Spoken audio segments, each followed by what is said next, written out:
Good morning, everybody, and welcome to today's Understanding Social Security puzzle webinar for real estate agents. I am pleased to introduce Gary Garrison as our instructor today. For those of you that don't already know Gary, he's a man of many talents, many. He was a senior level IT consultant for over 20 years before becoming a full-time realtor, which he has been now for over, God, Gary, how long has it been now? 14 years. 14 years, yeah. He's also been a managing broker, a compliance broker. He never takes anything at the minimal. He always does, the most. He's also been a wealth manager, helping individuals and businesses prepare for a more financially secure future, which is what he also does now, of course, with that area of specialty with real estate agents. For him, he has always been driven to learn, to better himself, and he has always been grateful for the opportunity to help others with what he has learned. With the right help, a secure and strong financial future is possible. And today, he's going to be sharing important concepts that can be used to achieve that goal, understanding Social Security, which hardly any of us really understand. So without further ado, let's welcome Gary. And also, Gary, before you start, once this recording is rendered, for those of you that are on our membership portal, which is that site where I store these video replays, and if you're not already a member, you go to cindybishopworldwide.com, which is our school site. You go to upcoming events. There's a banner that pops up at the top. You just click on that and you sign up. And the old Social Security one is in there, but there'll be this one. Okay, so that's where we store it. We don't send you links for this stuff. You just go to that site. That's how we protect our copyright. All right, take it away, Gary. Gotcha. Thank you very much. Thank you, Cindy, and good morning and welcome everybody to my presentation on the Social Security income puzzle. We're going to talk about the 5 things to know in particular today. So hopefully you'll walk away with a good understanding of some important details with regards to the Social Security income capabilities from that benefit program. As Cindy mentioned, I've done a lot of things. I've been blessed to do a lot of things during my professional lifetime. I learn, I like to learn, I like to solve problems. That's always been my background, and that's kind of how I've progressed. I've always been service oriented, helping others. I founded my company, Financial Glee.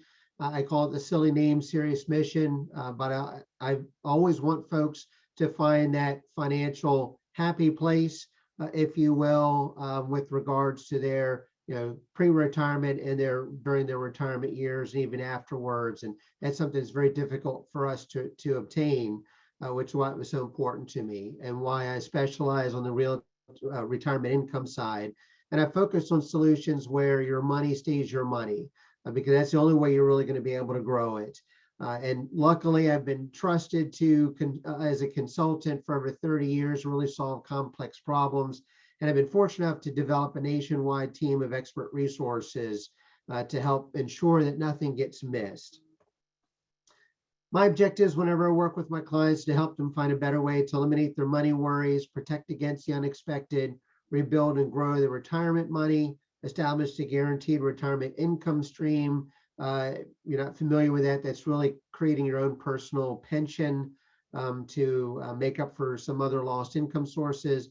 To be able to retire, maintain desired lifestyle, leave a legacy to be proud of. And again, it's all for a better life, both pre-retirement and during the retirement years.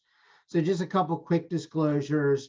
As I mentioned, we're just going to talk about some of the 5 must-knows today for Social Security.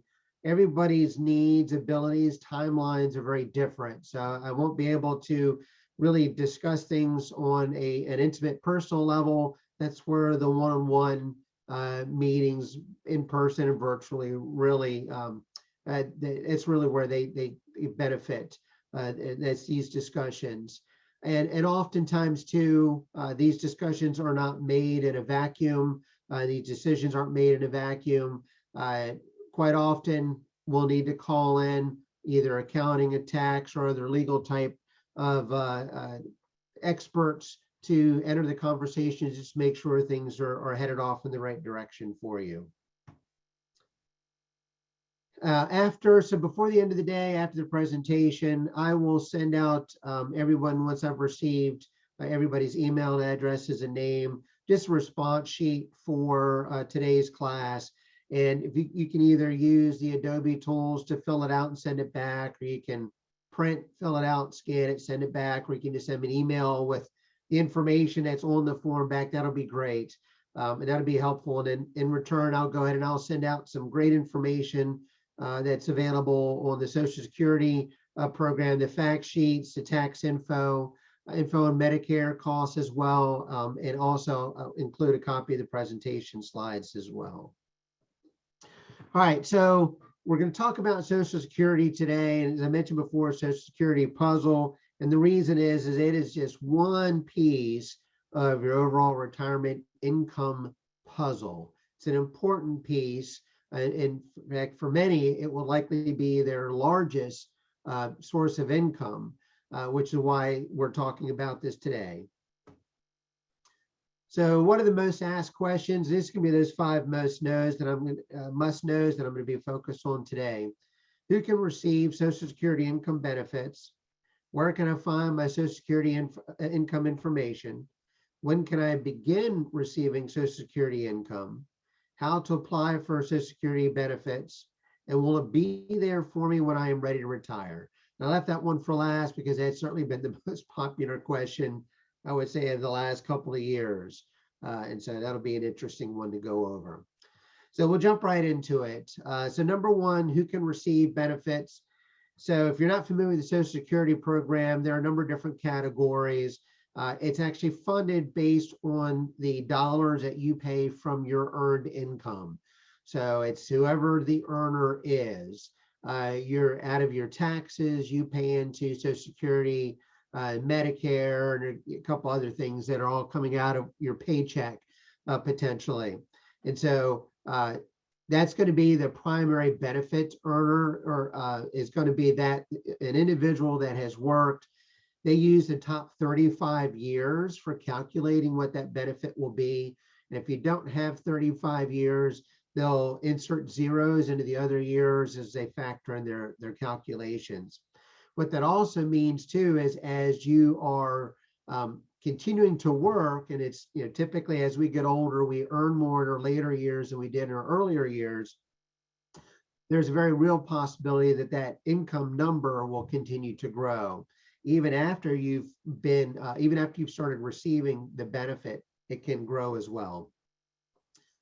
Spouse and ex-spouses can also receive the benefit. Now, there are some caveats to that. One is if they're an earner, the only benefit of receiving the spousal benefit would be that their spouse has been the breadwinner, which is pretty common. Your typical household, you have a stay-at-home mom as an example, husband works, they have probably an extra 20 years or so before mom enters the workforce. And so you can see where there'd be a great disparity in the income calculation. So if the spouse is, say their benefit is 50% or less than their spouse's, then chances are the spousal benefit would be of greater benefit to them. And that's how Social Security looks at it. They'll take a look at what your potential earned benefit would be compared to your spouse, and they're going to ensure that you get the larger of the two. Now, and also an ex-spouse, and again, there's some caveats there. You have to have been married at least 10 years, divorced at least 2 years, can't remarry, etc. The good news to keep in mind is that the spouse and ex-spouse, their earner spouse, the primary in this case, would have to be receiving benefits in order for them to receive their benefits.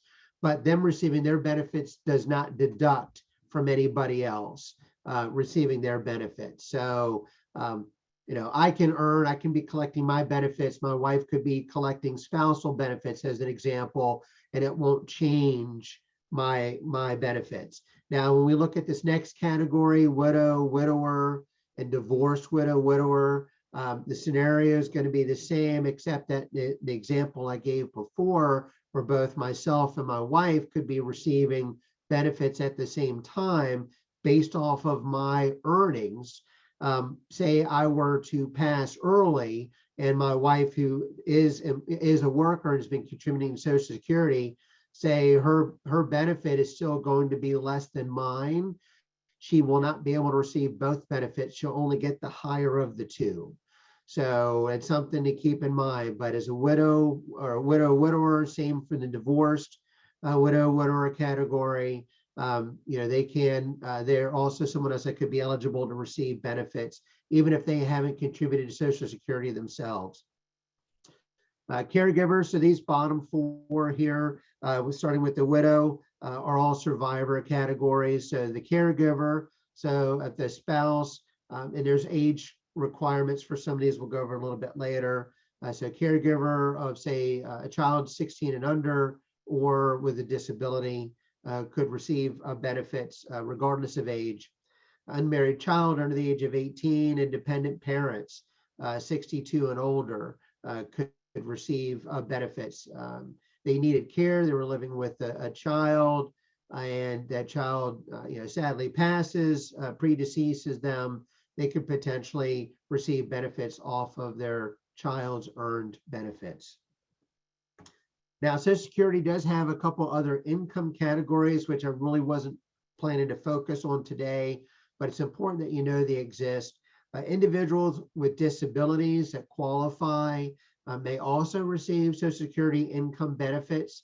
Now, they do require, in most cases, that they have at least some work history and paid into the Social Security program. So there's going to be some caveats, some qualification components to that. And also to keep in mind, if they are receiving the disability benefit, the goal of the program is ensure they receive the most that they can. So it's going to be either the disability income or their Social Security income, whichever they qualify for as the most, that's what they will receive. They won't be able to receive both. And then for elderlies, it's the Social Security, it's a supplemental income program for those 62 and older, where Social Security may not be providing enough for them to cover their expenses. They may qualify for supplemental income as well. All right, number two, where is my info? So Social Security Administration has done a great job putting together this portal called My Social Security. If you're not familiar with it, I encourage you to take a look. They have all kinds of information out there. It's a free resource and it has your information. So they're really particular about qualifying you to get into your account. They want to make sure the information is not accidentally seen or stolen by somebody else. So you try the registration process. If you run into issues, give them a call. But once you get into the site, they've got great tools. It's a great site for resource for information, and it's got wonderful information about your own benefits as well. In fact, it's even a site where you can go and visually see the annual income that they use to calculate that benefit. So for fun, if you're curious, you can see perhaps what you filed for your income tax when you're 18, 19, 20 years old compared to what you're filing now. And all, so it's interesting. It's a great site.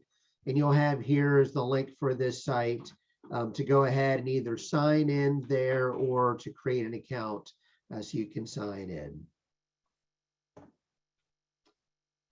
When you do get into that site, what you want to look for and information specific to you is information on your primary insurance amount. This is the basis of most of the Social Security benefits that are going to be made available. And again, it's derived from a worker's lifetime earnings record. And it's 35 years, your top 35 years of earning. It is the benefit a person would receive if they begin to elect receiving their benefits at their full retirement age. And we'll talk about your options about when you can receive it a little bit later. So the PIA and the FRA are probably abbreviations you're going to hear quite often. That's what they refer to. The PIA is the amount of your benefit at your full retirement age if you were to at least wait until then to begin receiving your benefit. So what can that look like? So when you take a look at the information on the SSA website, you'll see something similar to this. They do keep updating how the information is presented. But you'll see down here on this bottom line, wait to start your benefits at your full retirement age. it will let you know when your FRA is. That's going to be based on your birth date. So in this particular case here, the FRA is 67 years old in 0 months, and their current monthly benefit is estimated to be $24.49. Now that's a very good benefit. They've had a good history of income. Clearly, the average is in the 1800s to 1900 range currently, and then that can increase each year as a cost of living adjustment is added. Now, there's not every year is there a cost of living adjustment made, but that's one way you can see those numbers increase, such as last year when we saw the inflation spike. All of a sudden there was a need to increase the cost of living, increase the Social Security income benefit by applying that cost of living adjustment.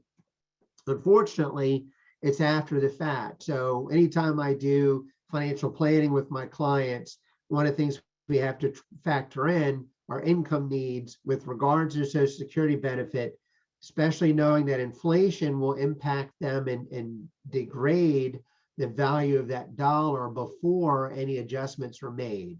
So if you're, say, you're experiencing that inflation in, say, 2022, that cost of living adjustment won't be made until January of 2023. So all of those dollars that you were earning during 2022, are being affected by the cost of inflation. So your goods and services and things like that are going to cost you more, but you're not going to be earning more. And so that's why it's important to really have a good solid plan in place, because inflation can be a real killer on your income. Okay, number 3, when can I begin receiving income? So for your earners, your spouse and your ex-spouse, you can begin receiving as early as age 62. And we'll talk about some of the considerations on the next slide. Now, as I mentioned, your PIA number is going to be based on your full retirement age. Most folks now are around the 67, 66, 67 age group, retirement age. And that can always change in the future, but that's typically where you're gonna see your FRA when you go and check it out online. So starting early is certainly a possibility, as early as age 62. In some cases, even earlier, as you can see in the survivor category. Just know that anytime you begin receiving the benefit, for one, there's no opportunity to adjust it afterwards, with one minor exception. So say once you've started receiving that benefit, they deduct or reduce the overall benefit based on when you start receiving it. So if you start, say your FRA is age 67, you start receiving at age 62, you could potentially be receiving 32% less monthly for life, with the exception of those cost of living adjustments. Now, say you do take it early. You want to take it early because, say, for instance, in real estate, having a very difficult year, you don't think you're going to be able to make it, or hold on for long and decide, hey, maybe I can go ahead and start collecting my benefit. And then market starts picking back up. You're starting to make some money, and you're thinking, all right, maybe I can go ahead and stop my benefit and wait and let it continue to grow. You have a one-time opportunity to do that. It needs to be done within the first 12 months. So that's that little exception to that rule. Typically, once you start receiving your benefit, then that's the benefit you're going to have for life, with the exception of the cost of living adjustments that get added to it later. As you can see here, for survivors, the age in which you can begin receiving the income can really vary. So for your widow, widower, ex-widow, ex-widower, as early as age 60. If they have a disability, they can even begin receiving it as early as age 50.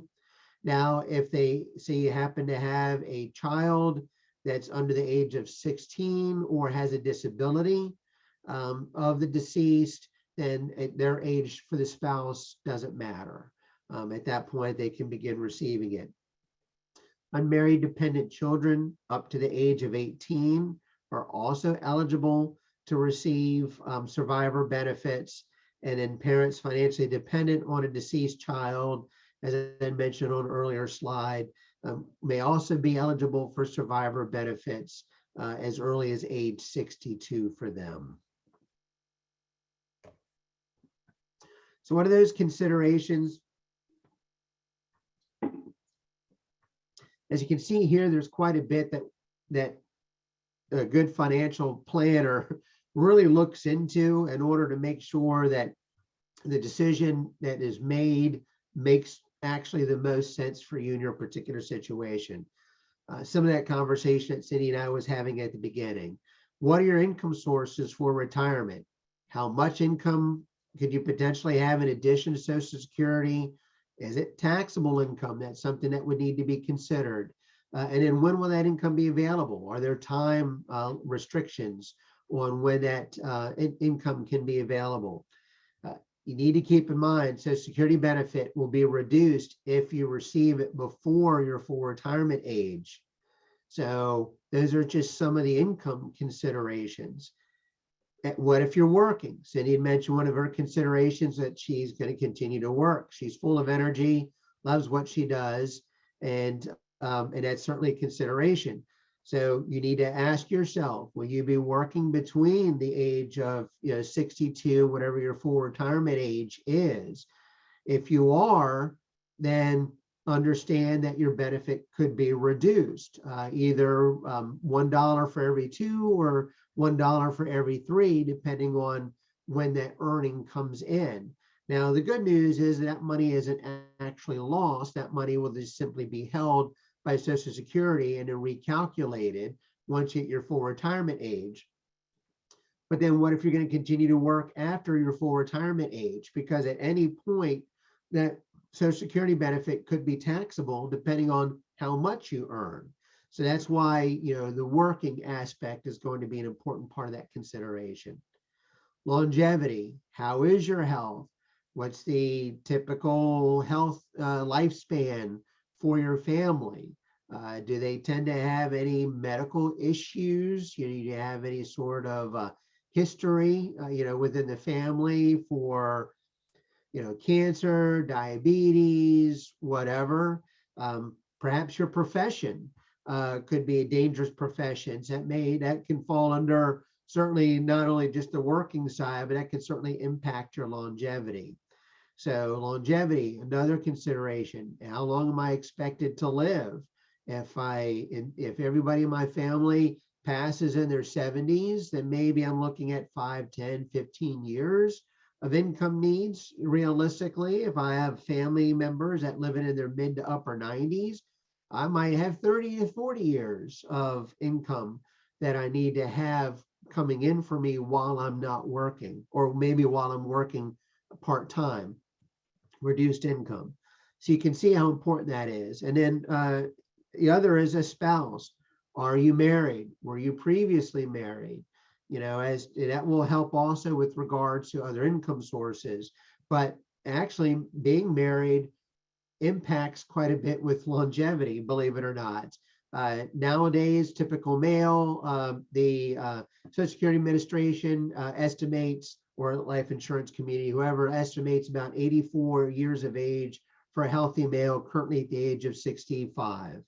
And a female, they're estimating average of 87. So you can kind of see that. However, if they're married, there's a 50% chance that at least one of them are going to live to be beyond the age of 90, and a 25% chance that one of them is going to live beyond the age of 95. So believe it or not, being married actually is a pro with regard to longevity, despite a lot of the jokes that you might hear.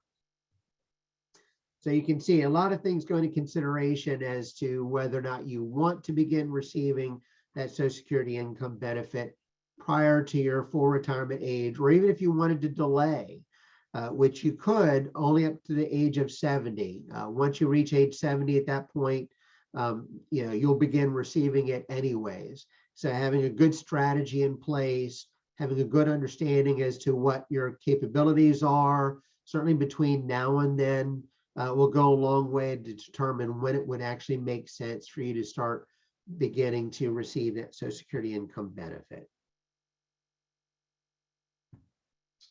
All right, let's see here.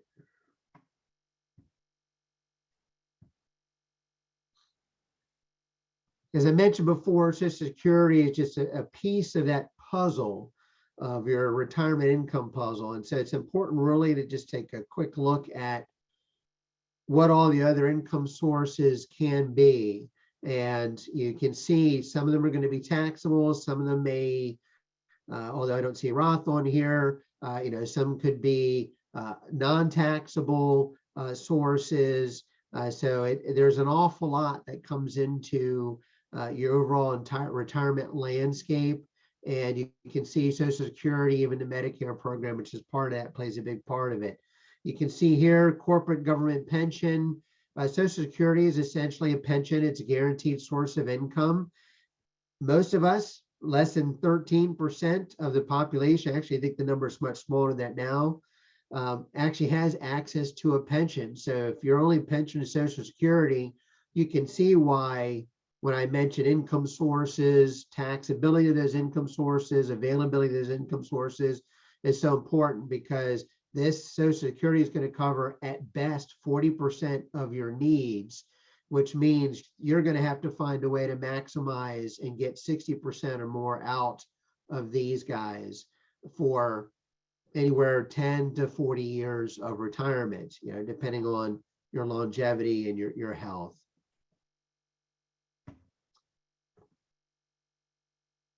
All right, question number 4, how do I apply? Social Security Administration online resource. So you can take a look at this website, where the ssa.gov/apply. It's got great information. It's actually an online tool to give you quick access to information for your retirement as an individual. If you're wondering about spouse or ex-spousal benefits, disability income benefits, survivor benefits, you can even get information easily from that web page on supplemental security income for disabilities and for the age 65 plus, actually for elderly 65 plus. I think I mentioned earlier 62 plus, that's my fault. I think it's 65 plus. And you can check eligibility if you're not sure whether or not you qualify. Then they've got a check eligibility feature on that website as well, which is a great tool. All right, and then the last one here I wanted to talk about, and I try to keep this short for folks because I know everybody's time is important, but will it be there when I need it? And I'm sure there are lots of thoughts on this. And as Cindy mentioned earlier, it was certainly an area of concern for her as to whether or not it will be there. So let's talk about it just a little bit about the program. So how is Social Security income funded? As I mentioned before, we fund it ourselves through payroll tax deductions. So we have to actually earn income, and from that income we pay taxes, and part of those taxes go to the Social Security income funds and their trust funds. So they receive payroll taxes, and then trust funds help provide support for the program. So the current projection for it, and this will answer that question, will it be there for me, is that, well, the projection right now, unless the government representatives do something between now and then, is that the program will owe more benefits than they are collecting in approximately the year 2032, which is pretty scary considering it's 9 years away. So what does that mean? So that doesn't necessarily mean that the program will go away completely. It just means that all of a sudden they're going to be operating at a deficit. Why? One argument for this is the shrinking workforce. I think there have been a number of articles about folks that have just outright moved themselves, I guess, taken themselves out of the job market. There may be incentives for that. I think there's, depending on politically which side of the fence you're on, I think are some very good arguments as to why some of these federal programs actually work against us, not for us. And one of those is that they discourage folks from contributing, from working and helping contribute to society. And That means we're spending more money out than we're able to bring in. It's going to hurt other programs, certainly, especially programs like Social Security. What's the likely impact going to be? So they don't really know for sure. Certainly, I think there's going to be concerted effort for them to save the program. They need to eliminate some of their spending. It's obvious where, how, none of us knows. It's a complex issue, but clearly we're spending more than we're bringing in. So we either need to find a way to bring in more, right, which likely is going to be in the form of taxes. We can encourage folks to reenter the workforce, which would also help bring in more, which would be good. And of course, we need to reduce our spending. Anybody with a checkbook understands you can't spend more than you bring in, at least not for very long. And the government's no different. Now, the difference with the government is that they rely on us. And if there's fewer of us paying, they're going to take more from those of us that are. So, that's what we need to look at. Chances are, at least in the short term, the program won't go away. But if they don't resolve the disparity between how much is coming in and how much is going out, then there's likely going to be a reduction in the benefit. Now, whether or not you're receiving a benefit now or before that happens, or look to receive that benefit afterwards, the belief is that everybody's going to be affected no matter what. So the bottom line is, I think, yes, the program is going to be there. At least that seems to be the current outlook. It will be there. Hopefully it will be in its current form. But as you saw in the earlier slides, there's an awful lot of folks that have the ability to receive money off of somebody else's contribution. So you think about it this way: you have a single earner that has been married twice. They've got one ex, they have a new spouse, and they're the primary breadwinner. You could potentially have 3 individuals receiving Social Security income benefit without any impact on any of the other individuals off of just one earner and the program. So although it's a great benefit that's out there, these are some of the things that they need to take a look at, because clearly there's a lot of money going out. Add to that the possibility of dependents in a survivor scenario, elderly, parents, things like, other individuals or players like that. You could have 3, 4, 5 potentially individuals, again, receiving money off of one earner's payment into the Social Security program. So hopefully they'll fix it and we won't see any reduction in benefits. If there is going to be any impact, chances are it's going to be a reduction in benefits that we'll see first, and before we see it actually go away. There's a real valid argument for keeping it. It doesn't make any sense to get rid of it, especially knowing that it's our only guarantee for the majority of Americans. It's the only guaranteed pension. It's an entitlement program, guaranteed pension for retirement. So if it goes away, we're going to be in a heap of trouble, because most of the corporate pension programs had already gone away. And if we're depending on our 401ks, which are invested in the stock market that can lose as well as gain, right, then I think the economy long term, I think our retirement population is going to suffer greatly. All right, let's see here. So what I covered. So as I promised, I wanted to go through those 5 things for everybody today. I covered who can receive Social Security income benefits, where that Social Security income information can be found, when Social Security income could be received, how to apply for Social Security benefits, and the outlook for the Social Security program.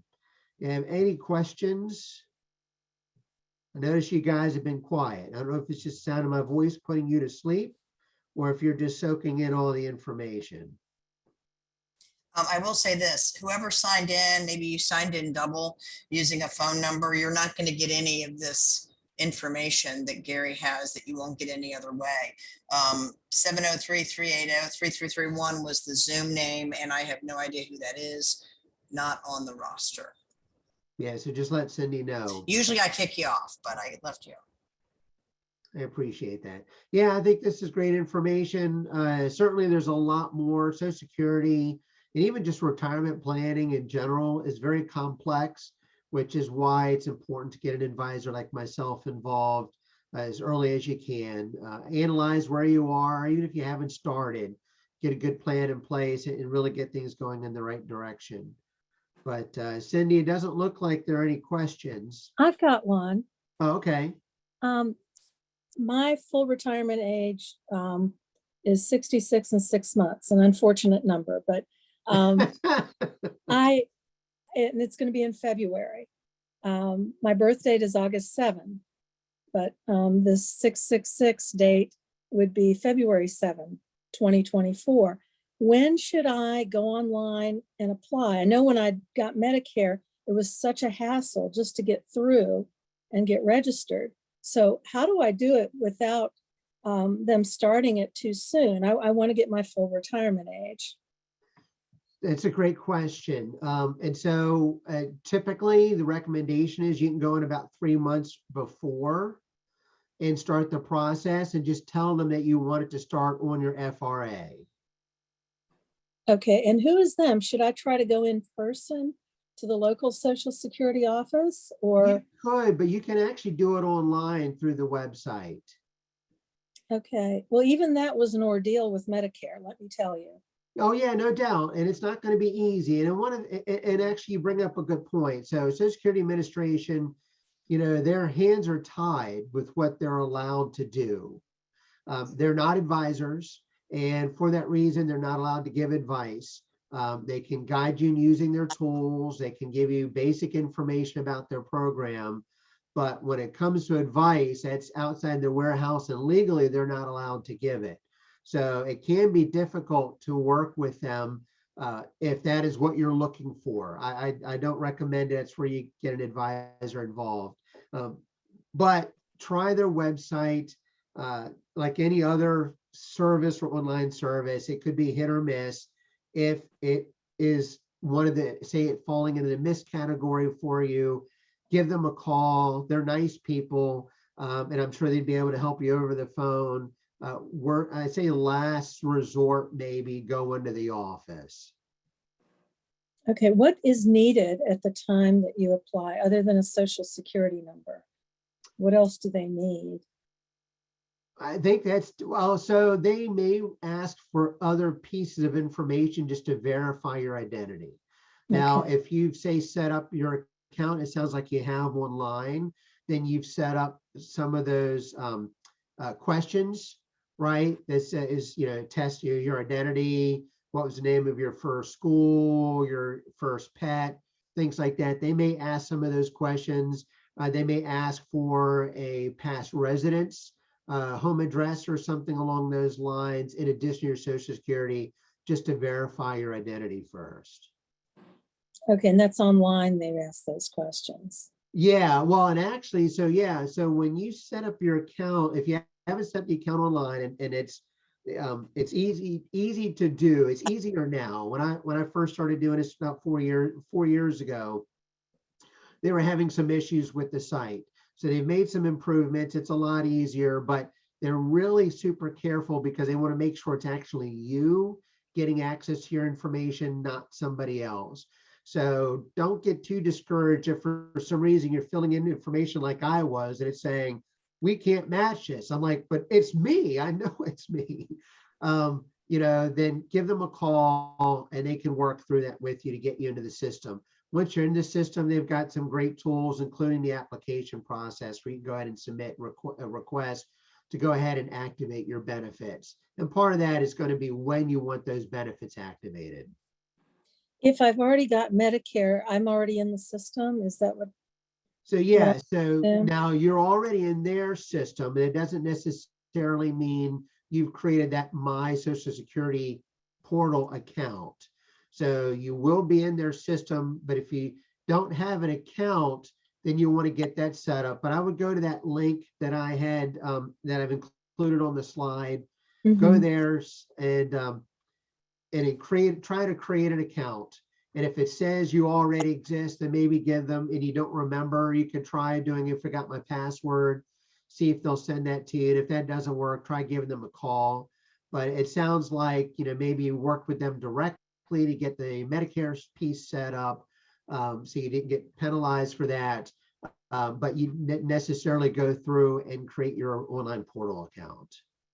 Okay, thank you. Of course. Yeah, and if you ever need any help with that, I mean, certainly give me a call. I'd be happy to help. Let's I see, so appreciate go ahead and it. get Social Security benefits now at 62, since the program is going to falter or reduce in 9 years, or why should I wait to 70 for benefits? Okay, great. Great question. So, as I mentioned, we don't know what's going to happen in the future. And that is a funny, typical question I get is, well, I should just start receiving my money now while it's still 100% benefits. No, not necessarily, because if you receive your benefits at 62, it's going to already be reduced, chances are by 32%, 25 to 32, depending on when your FRA is. And that's what you're stuck with. And then say in 9 years, say for some reason they don't resolve the issue and they're going to reduce the benefits to everybody, say from 100% to 85%, you're going to see an extra 15% reduction in whatever that benefit is. So I'm not sure I'd play that game. Instead, what I would do is I would look at seeing whether or not receiving at 62 is needed. It would truly be a benefit for you. If it is, great, go ahead and take it. But if delaying will benefit you, you say you're able to cover your expenses up until then I think delaying still would be the best course of action to take.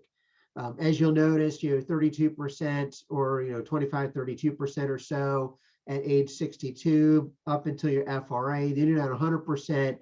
Now at age 70, which the oldest, each year that you wait beyond your FRA, it goes up at approximately 8% per year. So you'll see, potentially a 32% increase at age 70. Now, the reason they do that, of course, is they're expecting to write fewer checks. If you want to look at it kind of that way, kind of the ugly way, is the reality is you're accepting at age 62, they're expecting to make at least, 5 or 10 years more of payments to you on a monthly basis than if you were to wait until age 70, as an example. And so that's why they would pay less if you start receiving earlier than when they pay more. Now, the real benefit to you, though, is, that if you are able to receive and wait to take it higher, right, then you can really maximize the benefit. But again, it's just going to be a matter of whether or not you can cover those earlier years, especially if, like Cindy, you're working. Maybe then the tax hit would be too much. It'd be worthwhile to put it off. But those are great questions. That's why you would wait. You would get an increase in the benefit. Taking it early because of the potential faltering, I don't think is a good idea. I think you would still want it to make it a good, sound investment decision first. Hopefully that helps, Cheryl. Anybody else? I recommend everybody meet with you because I think you get much more out of the detail for the individualized person instead of this general conversation. You do. You have to look at an individual basis for sure. What is your phone number? You said that we could contact you if we had any questions. Sure. My number here is, I'll put it here in the text box, but 703-772-9690. And then I will send out the slides to everybody afterwards. So you'll have my contact information there as well. And it'd be feel free to contact me with any questions regarding Social Security or anything else regarding life insurance, retirement planning. I'm happy to help any way that I can. These are some of the top reasons folks meet with me.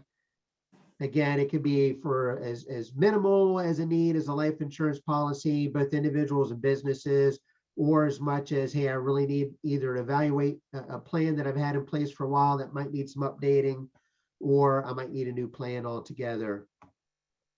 This is just a quick look at that Social Security timing report and just a quick look at potentially your retirement income report, assessing your current balance of your retirement income assets, and then potentially the outcome of shifting those and increasing to be more in line with achieving your long-term goals. These are just some of the services I provide. This will be included in the presentation. And is again, I'm happy to help anywhere that I can. So for next steps, especially for those with questions on Social Security, go to the Social Security website, get your full retirement age information and your primary insurance amount, that information as well. That'll give you a good starting point from there. Take a look at some of the additional tools that Social Security Administration has on their website. And certainly if you're interested, reach out to me as well for your personalized Social Security report. And again, I'll send this out to everybody before the end of the day. And again, here's a quick look at my contact information. Excellent, excellent. Thank you. And I recommend you guys do this now. Don't wait. It's like not having a will. You're talking to somebody who did everything pretty right. I don't know that you always do it perfect, but and when my husband died last year, other than a few surprises, everything's gone relatively smoothly. So, you want to make sure that you know what's going on. You don't want to find out when you need it. Very true.